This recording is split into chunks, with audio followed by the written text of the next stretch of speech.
First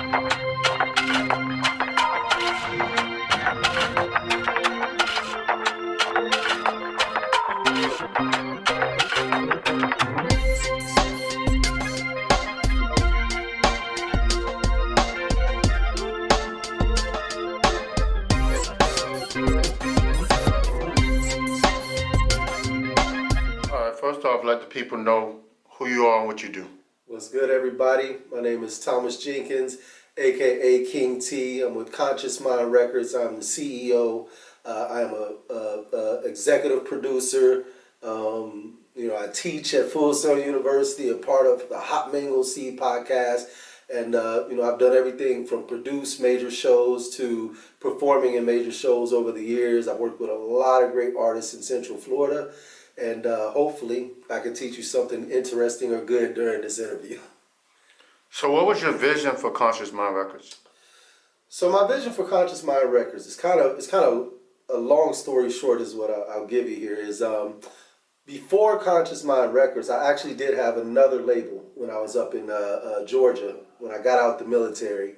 And when I had the other label, it was more of a easy way to put it is a street-based label, right? It was a lot of gangster hip-hop, and just really the rambunctious thug life in a way. But when I created Conscious Mind Records, I wanted to create something that had more meaning to it for me, right? And my whole concept was, when I decided to create it, was that the label that I was going to create had to be able to give back to the community in some way, shape, or form, whether it was through our message of unifying people, or whether it was through throwing events to help those that needed events. In my head was, if I'm going to do this thing, this label the way I want to do it, it has to be something that gives back to the people in the process. And so with Conscious Mind Records, it's yes, we are a for-profit company. Yes, we are for making music that makes us happy. But the overall lining of the company is, what are we doing for the world? And that's basically what we build our principle on. Everything we do is, how is this affecting our community? How is this affecting the world that we're dealing with? All right. Where are you currently with the label? Are y'all still active? Yes, Conscious Mind Records is still active.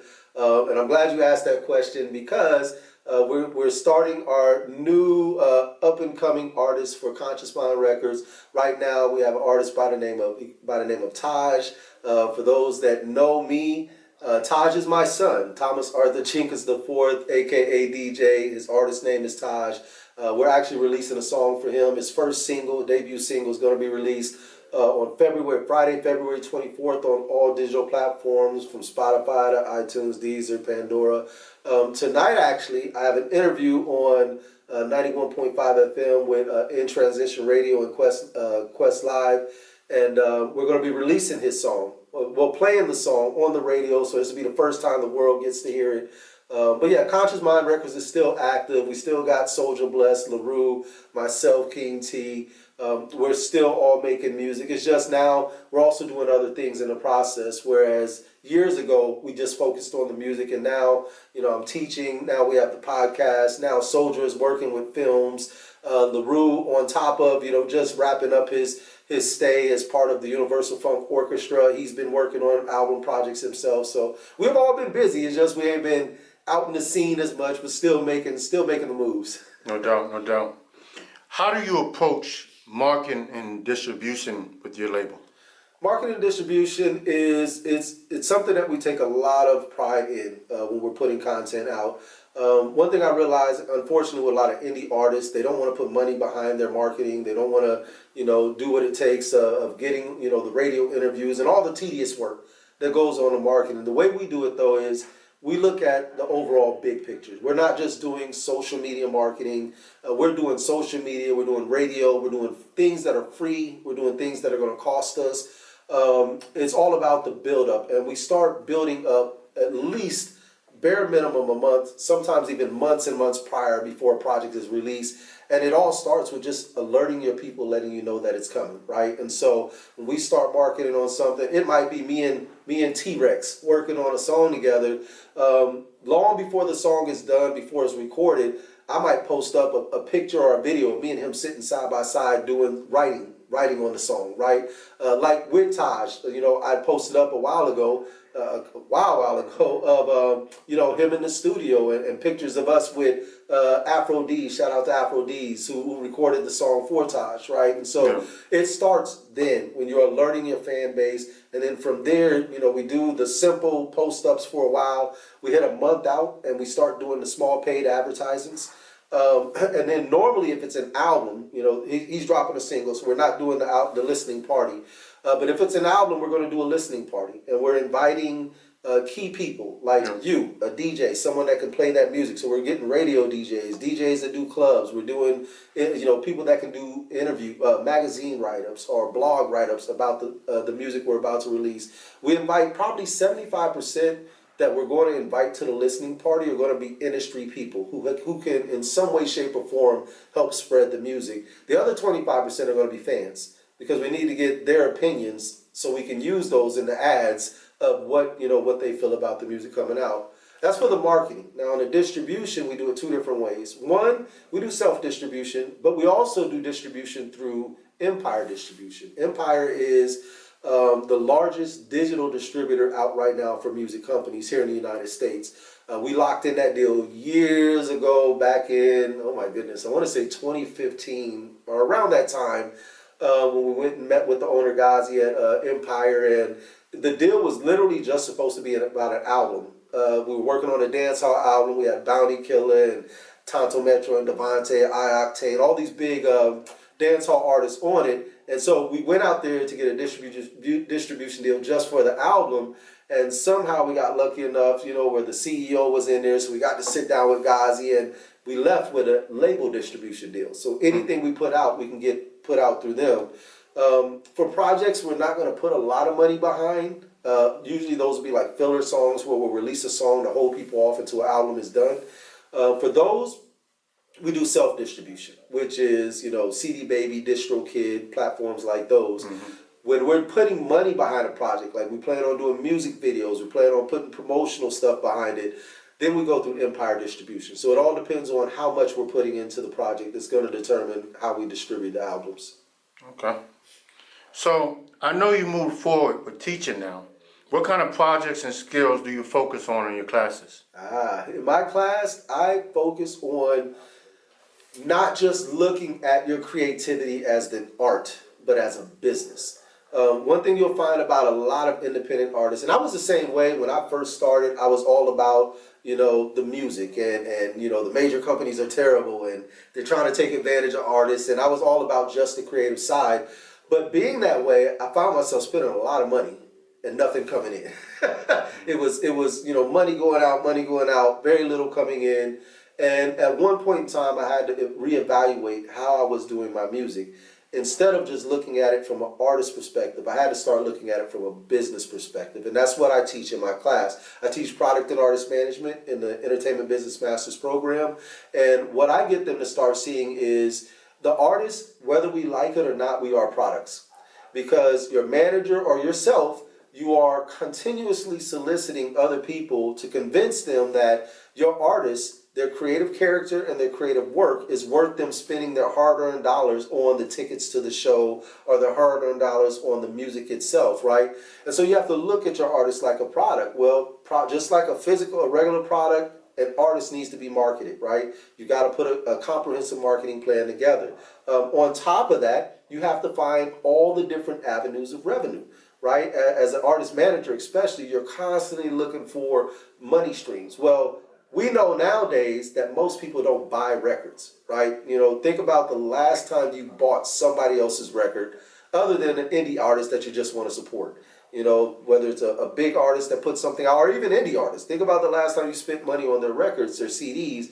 And when I talk to my class, most of them haven't bought a record in like 10 years. I had a student the other day said they've never bought a record in their life. It's always been free streaming, right? And so as a music artist manager, you got to find where the money is at. Well, a lot of independent artists, they're not making money off their royalties, money that belongs to them. Every time someone plays their music on the streaming platform, every time someone plays their music on the radio, every time a club bangs their music out, there's supposed to be revenue streams coming in for them, right? And so I teach my students about, registering your music, first of all, copyrighting it. I teach them about split sheets, which, if you're doing a collab with somebody else, you got to fill those split sheets out so there is no confusion on who owns the copyrights. I teach them about, copyrighting their work. I teach them about signing up with the performance rights organizations like ASCAP, BMI, or CSAC. I teach them, about the Harry Fox Agency for their mechanical royalties and the Mechanical Licensing Collective for their digital mechanical royalties. I teach them about Sound Exchange for the rest of their digital royalties. I teach them about how to put together merchandise, because my class is product and artist management. So it's not just about the artist, but also about the merchandise that we sell, right? And how every artist needs to have some form of merchandise, whether it's a shirt, a hat, sweats, or whatever they want to sell, that the fans identify with that artist, right? Something, maybe they know T-REXZ for wearing certain kind of hats. Like, I got your 4-4 hat in the house. I rock your 4-4 shirts all the time. That's merch. And that's extra money. And that money, especially for the indie artist that isn't selling millions or streaming millions of streams, that extra money from the merchandise, it becomes a fuel to the fire. That is how you cover your gas costs to the show. That is how you cover your food costs. That's how you cover your hotel stay. And sometimes that's how you walk away with profits in your pocket after the show, especially for the beginning artists that people ain't trying to pay to perform. Right? And so I teach them how to be a business person, not just the creator, but how are you a business in my class? How do you stay current with industry trends in tech? So I have also in my class, every single morning before class really gets going, the first thing we do is talk about industry news. So every morning, my students and myself, before the class starts, I sit down for 30 minutes to an hour and I go over all the industry news, things that directly and indirectly affect me as a person in the entertainment industry. And I make sure my students do the exact same thing. So in the beginning of class, we sit down and we throw out, okay, they threw tariffs on, tariffs are going up in China. And a lot of people that are in the entertainment industry, they might not even think that affects them. But where do we get most of our merchandise? Overseas. Right? Most of our merchandise is not made here in America. Even if your shirt is printed on here in America, they probably ordered the shirts from China because it's cheaper that way, right? And so a lot of people, when it comes to current news, they might think, well, tariffs ain't going to affect me as far as music. Well, they do. The cost of our shirts go up because the tariffs went up, right? So that affects us. So every morning, me and my students, we literally go through the news, things that directly affect us and things that indirectly affect us in the industry. And so I keep up to date on a constant basis. With technology, I got blessed to be in the most advanced school there is for multimedia. So as things are coming out, we see it come. We see things ahead of most of the industry that are going to wind up becoming a major part in the industry, like AI, for instance. A year and a half ago, 2 years ago, AI was being mentioned. It's been worked on, but it started becoming mentioned in the mainframe. And at first here, we're, including myself, I was like, I don't like the idea of AI, right? I didn't want to teach about AI. I didn't want people to dive into it. But you fast forward, and it came to a point where all of our students were showing up at the school with some kind of AI information where they were doing assignments using AI. And so we had to come up with a structure on how do we allow them to use AI in our classes? And because of that, we had to learn how to use AI ourselves. And it made it to where some of the staff, some of our teachers, like in my degree program, all of our teachers are in a learning process right now where we have to learn how to use AI properly. And so when it comes to new technology, as it's coming out, we usually, before the rest of the industry starts diving in, we start hearing about it and deciding if we're going to develop a plan for it here at the school. So I got fortunate with that. Outside of school, though, because I keep up with the news, I'm always aware of what's starting to become something that's being used in the industry anyway. So honestly, just keeping up to date with current events, with current news, things, yes, entertainment news. Some of it might seem like, why would I even care about that? Like an example, and I know I'm long-winded on here. An example, news that people might not find as valuable entertainment-wise. I'm sure remember the Kendrick Lamar and Drake beef going on, right? And there was a point after, Drake kind of got got beat up on that. There was a point where Drake was like, I'm suing everybody, right? And for those on the outside, it was a joke for them. They're laughing. They're like, he's going to sue because Kendrick Lamar said stuff about him. And people thought it was funny. I thought it was, funny that he picked the fight that he couldn't win. But what I was looking at is when he started taking these companies to court, like UMG and trying to sue Spotify and all these others who played the music, when he started trying to take them to court, he was taking them to court over the words that were used in that music. If he won his court case, it would have determined how we can talk about each other in our hip hop. Because from that point on, anybody that does a diss record has the possibility of being sued because the precedent was set with Drake if he would have won the case of suing them because of Kendrick Lamar's lyrics. So that would have changed the whole outcome of hip hop. The moment someone's feelings are hurt, they could have took you to court because you said something about them in the hip hop, right? And we all know hip hop is very competitive. He was also suing them about inflating numbers, correct? Inflating numbers, but that wasn't his main thing. Was his defamation of his character, and that was because of the words Kendrick Lamar was saying, and that would have literally affected how we do hip hop if he would have won that case. And thankfully he didn't. Which means we still have the right to talk crazy in hip hop. But it's not about talking crazy. It's about being able to relay a message without someone controlling what you can say. So staying up to date is vital. How do you handle challenges in your classroom? So for my class, being in a master's program, I don't really get a lot of challenges in the class. Like my students, by the time they get to me, they're usually very professional and on top of what is needed in the class.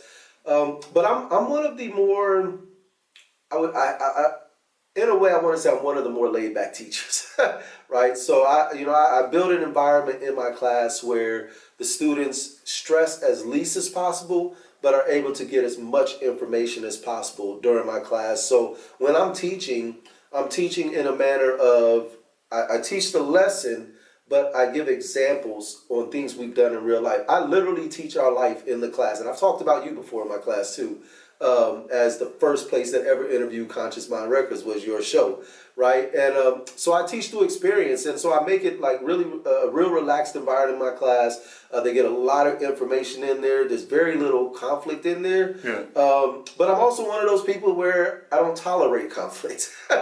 So if there is an issue in the class, I nip it in the bud right away. Like, if there's problems or questions that, getting people, a little heated, which never happened in my class, then I would instantly, pull them to the side and have a conversation with them. Because what I don't want is the rest of the students to be getting stressed out because someone else is, having their moment in my course. So I would step outside with them and have a little talk with them. But I don't really have to deal with much conflict resolution in my class. It's pretty, by the time they get to me, I got professionals. You know what I mean? That's what's up.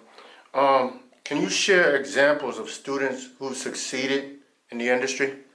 Oh my goodness, yes. I have, well, you just saw one of my students that's teaching here. But I've had a student who started, his name is Hector. Hector, oh my goodness, I'm forgetting his last name. But he started an actual channel of his own, TV channel in Colombia. And his TV channel got so big that now it's playing in every city in Colombia right now. That's the biggest one I've had. He got actually introduced into the Hall of Fame here at the school. I've had students that are, I had a student that wound up getting a deal with Remus Entertainment, the one that has Bad Bunny. I had a student get a deal with them. I've had a student who did internships with Da Vinci, a good friend of ours. She wound up going on to work on some big music in where she's from. I got a student in Vietnam right now who produces shows for like the president, the heads of the whole country. And her company produces, and she's the head one producing these events. She was actually one of my very first students. And I'm talking about major budgets in production, show production. But she came here to learn the business side of things, and that's why she was in my class. Let's see who else. There was another one I wanted to bring up just now. But I've had students that have got nominated for Grammy Awards. Like in this school, it's just one of them places where there's a lot of talent coming out of here. Most of entertainment right now has a piece of Full Sail attached to it. Like I said, we had two students who Just got got Grammy awards for working on Bad Bunny's last album with him. We had a student that got a Grammy for working on an album with Kendrick Lamar. We had 9 students nominated for Grammys. We've had a ton of students working on projects that are getting these big awards. So myself, I've had a couple students reach heights that a lot of people are trying to reach. No doubt. So I know you haven't been on the scene as much as you used to. Yes. I'm sure life is busy. How do you balance family, music, and work? You know, it's crazy when years ago, when Conscious Mind Records was going full blown out on the scene, I didn't have a good balance. I thought I did, but I didn't. And the reason why I say I didn't have a good balance is I wasn't giving my family the attention they needed. And as you know, it caused me and my wife to have problems throughout the years. And, it took me, and it wasn't that I was doing music, it was that that's all I focused on, right? And everyone knows I spent a lot of time with my kids, but the time with my kids, they'd be sitting in meetings with us in the conference room. They'd be sitting in the studio with us, right? Their babysitters were literally songwriters and singers, right? And so my focus was literally on just the music. And it wasn't until they hit their early teens, because now they're, I got 2 adults and 2 that are just, hitting the beginning of adulthood. And when they hit their early teens, I realized that I need to hold precious the time that I have with them now, because once they become adults like me, they're 100 miles an hour themselves. They're living their own lives. They're not going to be at home with us. And the way I've learned to balance it is, you obviously have to do your job. You obviously have to continue doing your creative side and the work that you do. But at the same time, I try to have as much in home as possible. So like now, I'm not out on the scene unless it's business. When I come out, it's because there's some kind of business going on, or to celebrate somebody I really appreciate, like you. Come out to your birthday every year. It's because I appreciate what you do for the business and what you've done for my company over the years, right? And so, other than that, I'm at home. I'm at work. I'm at home. I'm out on the scene for business. Then I'm back at home, right? And when I was younger, I was all about the party. Let's turn up and all the exciting things. And now, if you're not helping me grow my business, make money, or feed my family, I'm not coming to hang out, unless it's to celebrate somebody like you. Other than that, the family is priority. And as long as I can make my money and run my business while I still got my family in good standing, then that's how I want to do it. And since I've changed that formula, yes, I'm not out on the scene more, but moves are still being made. And now my family's happy, me and my wife happy, my kids are happy, and that's how I think it should be. Family should always be priority. So I know you're also a military veteran and Yes. you deal with PTSD. What is it like when you're experiencing symptoms? What most people don't know about me, and this is something that's you're gonna be the first one that get this put out there. I haven't written in my book that hasn't been released yet, but it's ready. It just hasn't been released. I still deal with PTSD, and I have extremely high anxiety, and most people don't know that because they're used to seeing me the moment the camera's on, I'm go, and they're used to seeing me the one running the show. What they don't know is before the show started, I was in my car taking deep breaths, preparing myself for what I'm about to go do. And so although it looks natural on the outside, on the inside, I'm always in a battle with myself. And there was a period where, because I was so focused on music and things at home weren't going the way that I wanted them to go, because I was so focused on the music, there was a point in time where every year I almost had a nervous breakdown. And nobody would know. Soldier Bless knew because he was helping me get through those things. My wife knew. My kids knew. There was one year where I literally locked myself. Remember we had the studio downtown for a couple of years? Mm-hmm. I locked myself in that studio for 2 weeks. 2 weeks straight. Didn't come out of the studio, and the only ones I spoke to was Soldier and my family. Other than that, I was in that studio. Because every year around a certain time of the year, it kicks up even worse for me. The biggest battle I was ever in was the Haditha Dam on the Euphrates River in Iraq. And it was one of those where I had to come to terms that I wasn't going to live. And I had friends get killed there. And the fact that we made it out was surprising to even the people that were supporting us. And ever since then, every year, around that time, around April, the beginning of April, I have this moment of anxiety that kind of becomes overwhelming, and I meditate. I talk to people. And everyone knows I don't hide it. I smoke herb, marijuana. And so most people don't see my anxiety high. They don't see the PTSD kicking in. It's always been there. I have moments where it becomes overwhelming, but that's why I got my support group. That's why I call Soldier Bless and let them know, like, dude, it's kicking in again. Or I sit down with my wife and she helps me calm down. And, so those are things that I help. When I was in the military, they tried to give me all types of pills. They had me with Wellbutrin and Prozac and all these other things that took away who I was. You know what I mean? And when I canceled all that, I had a moment of chaos going on in my life. And I had to find ways. And the meditation, having a strong support group. Yes, I smoke herb. But it's mainly that support group that helps me to get through with the PTSD. And are there any specific triggers when it comes to PTSD? Yeah, brother. Drama. I hate drama. Like, the moment drama starts kicking in, my anxiety starts kicking, that PTSD starts kicking. A lot of that, though, is because, in the military, we're trained to react, right? And the moment I see something that looks like a dramatic situation, my instincts start kicking in on reaction. Like, is this going to be something where I got to fight? Is this going to be something where people trying to argue?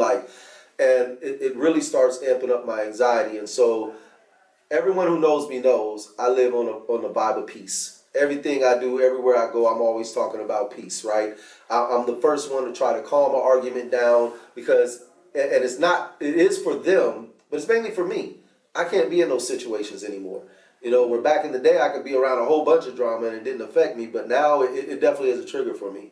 And thankfully, which is one of the reasons why I pulled out the scene, where I'm not on the scene as much, is because the scene, it's filled with drama.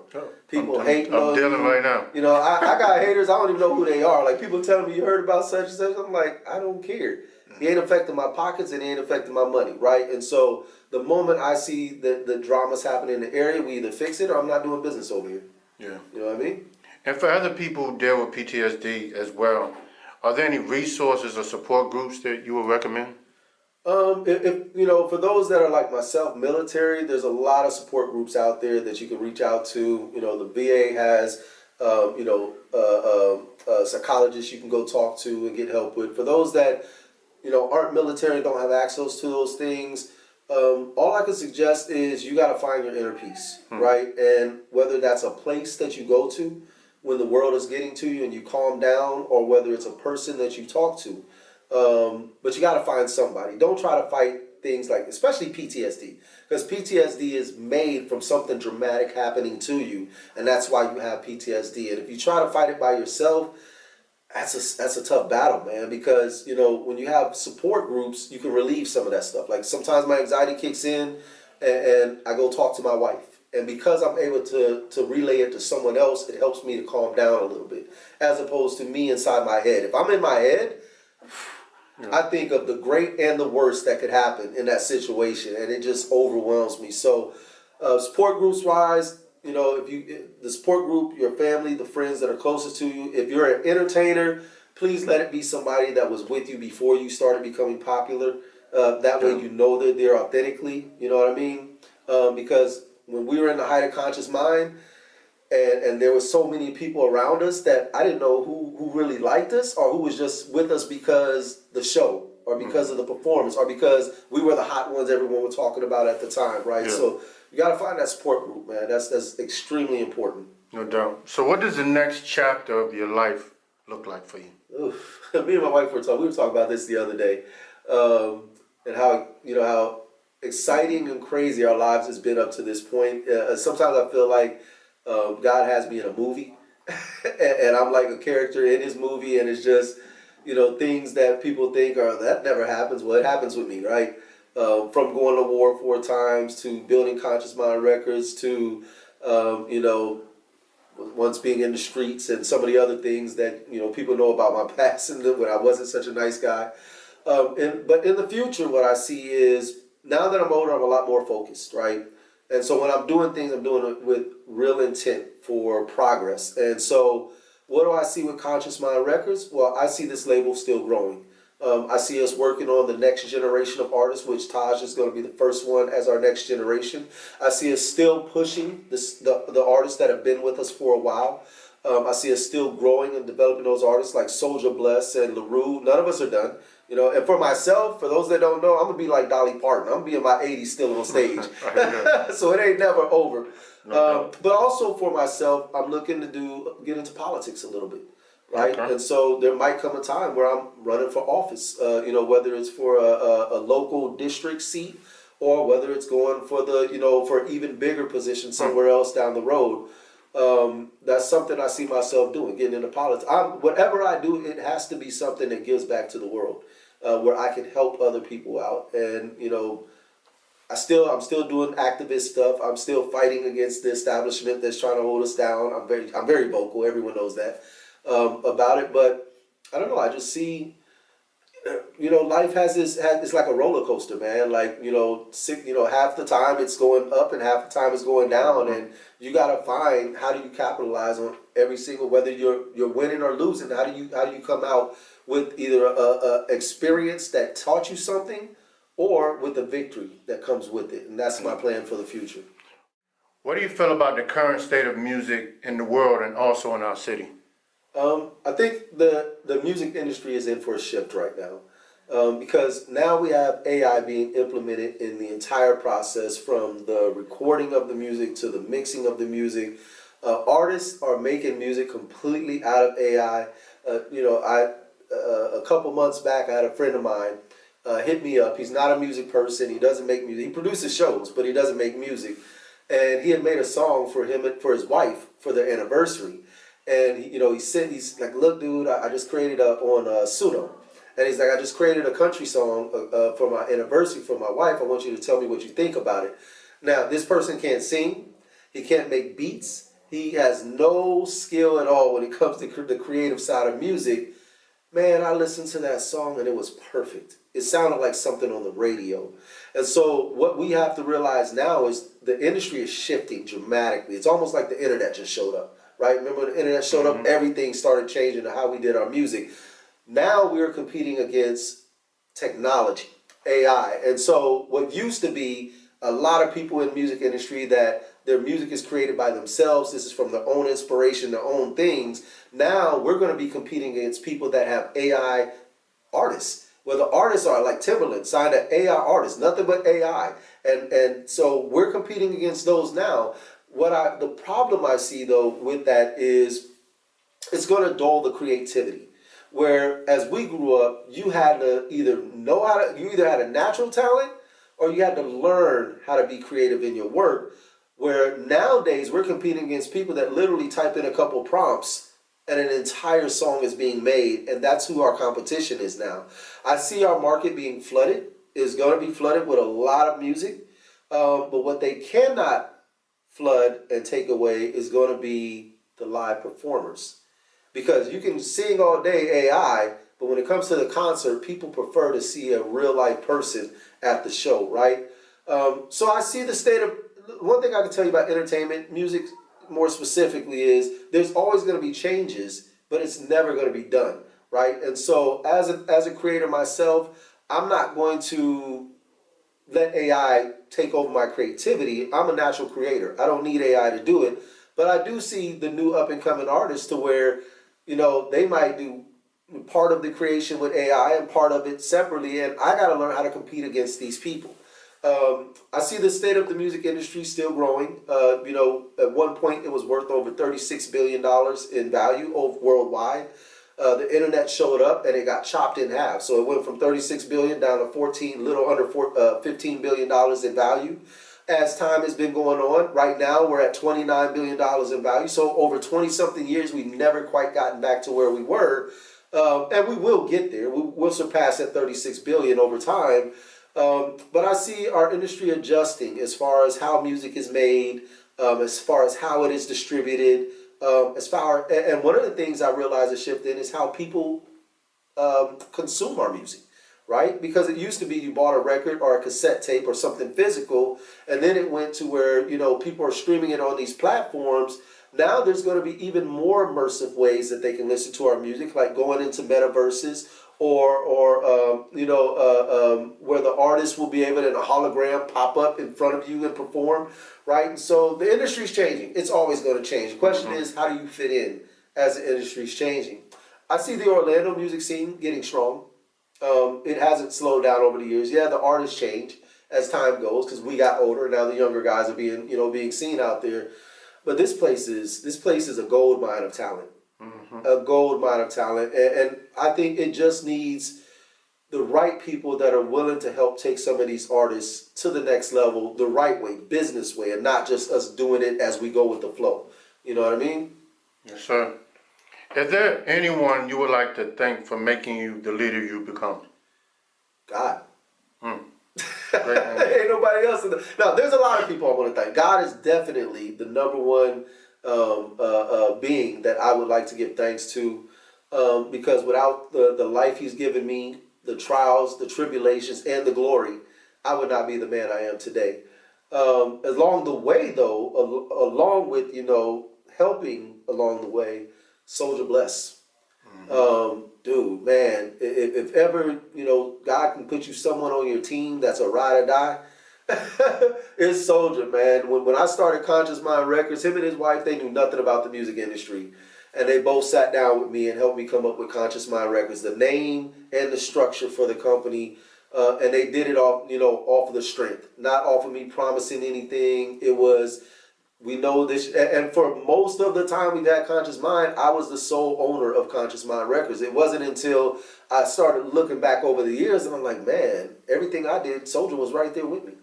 All the decisions, Soldier was right there with me. And it got to a point where I just made him co-owner of the company because I couldn't have built what we built without him by my side. But other people, LaRue has been my writing inspiration because that dude is always creating some new song, right? And although he's not putting it all out there, he's constantly in writing mode. And there's times where I might lose my my motivation to write on some songs, but then LaRue will come out with something and it's like, oh man, I got to get back up on my game. He's been my writing motivator over the years. All right. What's the best way to reach you nowadays? Honestly, to get a hold of me, you need to find me on Instagram or Facebook Messenger. Those are the best two ways to get me. Link with me online. I check my messages all the time. I don't answer everybody. Because you can't answer everybody. It gets overwhelming sometimes. Like when we're not fully, going 100 miles an hour, my inbox is almost dead. The moment we pick up, like the Hot Mango Seed podcast starts back up, or I drop a new album, or like even Taj just dropped the album and my phone rang like crazy from a lot of people in the industry. Like, I want a piece of the action. I want to be a part of it, right? And so, with that being said, if I know you from the industry, you'll be able to call me on the phone. Like you can call me any day of the week. I might not answer right away, but I will always get back to you. You know what I mean? Because that's my brother. You have first rights. Those that don't know me like that, don't call my phone because I'm not going to answer the phone. Reach out to me online or have somebody like T-REXZ introduce you to me, right? The person that introduced you to me decides on how much I'm going to communicate with you. So if someone like T-REXZ or Soldier Bless or LaRue or Society's Poet, if they introduce you to me, then we can talk all day long, right? Other than that, you got to try to reach me online. And if I like what you're talking about, I'll communicate with you and we might take it further. Other than that, I've learned how to make myself presentable to those that are worth being presented to. No doubt, no doubt. Well, thank you for sitting with Rex. Yes. You know what I'm saying? We appreciate having you on the show, and it's truly an honor. As you're a very inspirational person in my life, please continue to be a light in the community. Appreciate having you, bro. Yeah, and before you wrap it up, I know you like to get the last word on it. I just want to say thank you to T-REXZ. I don't think a lot of people understand how effective he's been for this city. He's not the big name you hear about, but he did the first interview with Conscious Mind Records when nobody else was doing it for us. At a time when people are looking at us like, y'all ain't gonna be around long, right? T-REXZ opened his door to us, right? He worked with Conscious Mind Records as a DJ for a couple years. And not just us, I say for us, I've seen you do so much for so many other people in this industry, from the beats to you DJing for them, to you motivating people You know, me and you, we have our moments where we talk on the phone just about life in general, right? And to me, that's a motivating thing. So I just want to give a thanks to you for all that you've done over the years. And I appreciate you staying in touch with me, even when I'm hard to get a hold of. Don't ever forget you are greatly appreciated. All right, brother.